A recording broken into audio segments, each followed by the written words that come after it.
I'm recognizing how I've been keeping them separate and keeping that line between them, and when I allow them to just kind of do that, the kind of joy I talked about before with the fear, it's a very intense version of that, and then it kind of seems to ignite this, kind of PT-like energy up the body, and it gets very hot. But it's so you're getting it's hot and rapturous with fear and sadness. Yes, I am. This is, most people would say, is rather counterintuitive, but your facial expression proves it. Yeah. Okay, good. It's really interesting though, because as it does, I find myself wanting to comment on it, and I'll go off and talk. Yeah, it's good and then because that would be a whole loses riff. it a little bit. Right. Yeah, and you have to come back. It's got to be done purely in the body. Yeah. It's because the comments, and then it does trigger some little chocolates to go all about it. That's right, but your years of practice allowed you to spot that and not sort of go down in that. Well, plus there's motivation to kind of stay with this. It's kind of, right. It's intrinsically rewarding. Now, next step: see if you can have the fear and the sadness dancing with and through each other, with your eyes open. And you may find defocusing the eyes initially helpful. So we can maintain it somewhat into more ordinary experience. Right.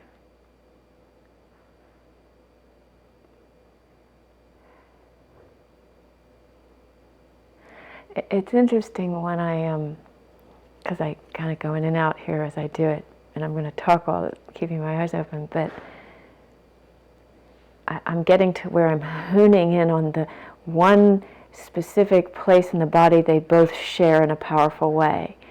And if I can just kind of keep track of flow there, letting it be, whether it's the red or blue, it kind of helps me maintain it with my eyes open more. Good.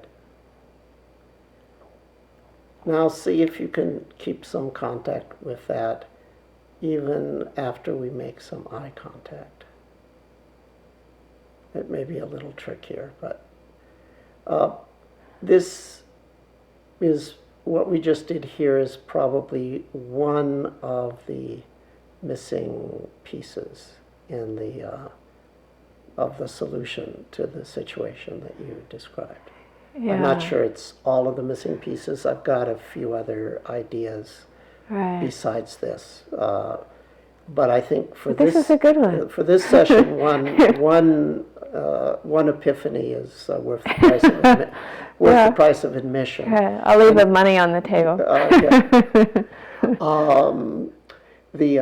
You haven't done this before. This theme of I remember flavors. Interdigitation was a word you used to use, and it's what's so interesting. As soon as you guided me on this, I thought, I'll guide somebody else in this.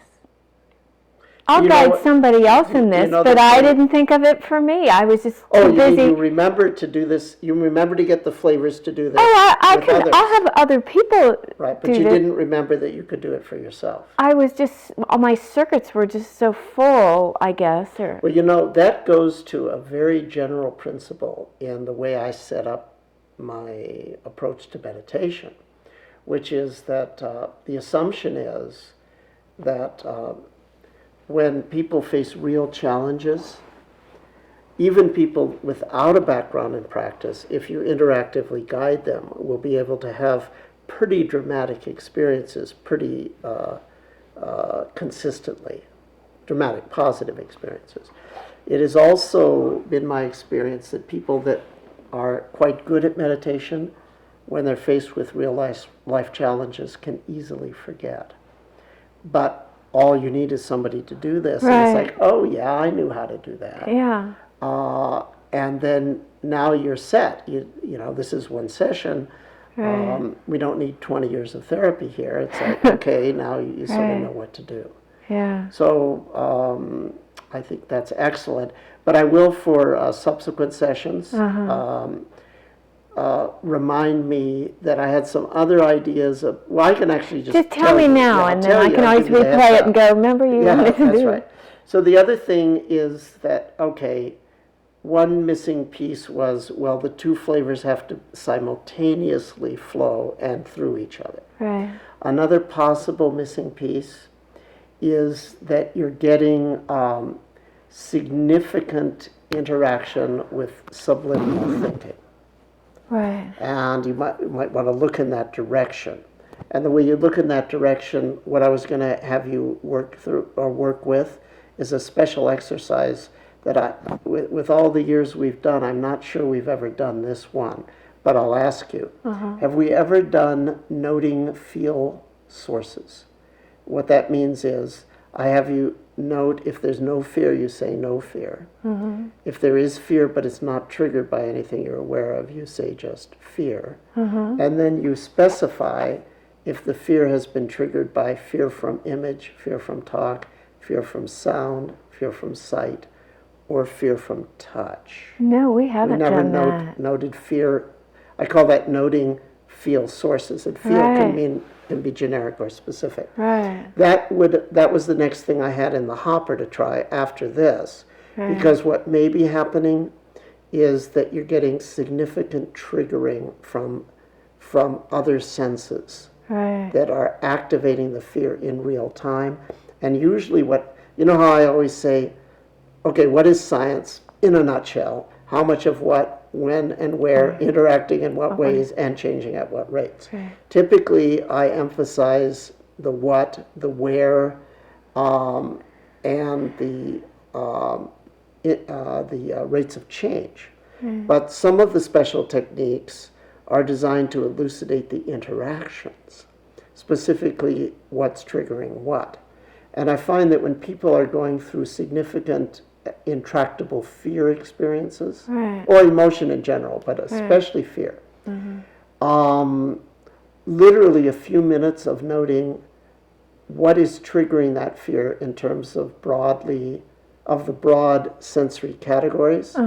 So we can now detect no fear, fear but not triggered by anything. Okay, no fear, fear from image, fear from talk, and especially subtle image and subtle talk, the subliminal stuff.